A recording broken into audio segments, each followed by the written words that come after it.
विहिरीवर जेवढ्या पाळ्या आहेत ती लोक मोटर चालू करायचं संशय घ्यायला काही जाणारच तिथं आहे ती उघडच आहे ना.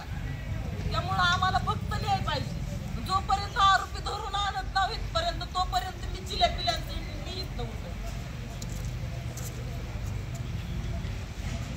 कारण आलेलं तिथं सकाळी या साहेबांनी पण बघितलंय कसं रक्ताच्या फारुळ्यात पडल्या.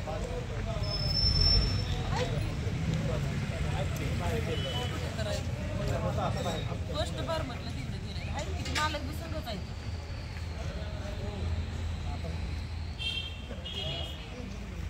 फोन करून बघा येते.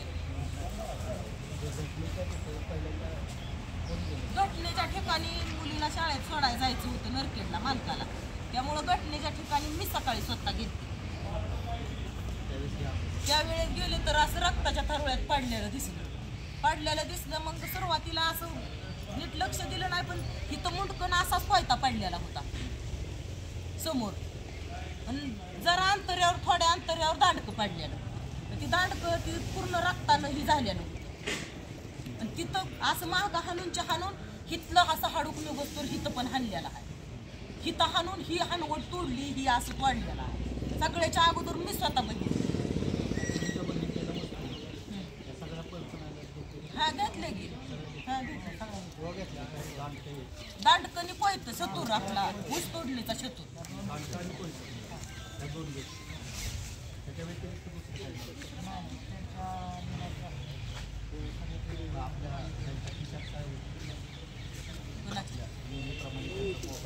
मोबाईल बाजूला पडलेला होता खिशात काहीच नाही. बॅटरी मोबाईल असा बाजूला पडलेला होता.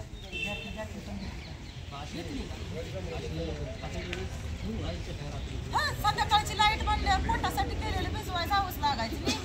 आज नाही साहेब 11-12 वर्ष चालू आहे आम्ही ती शेती करतो. कारण त्याला 100 एकर शेती असल्यामुळं करा खावा काय आलं तर आम्हाला द्या नाही तर देऊ बी नका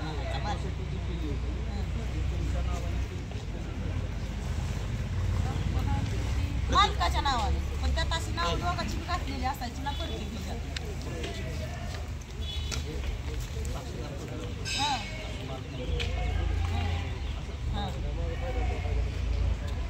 ती वारंवार धमक्या देत होता तू शेत सोड नाही तर तुला जीव सोडणार.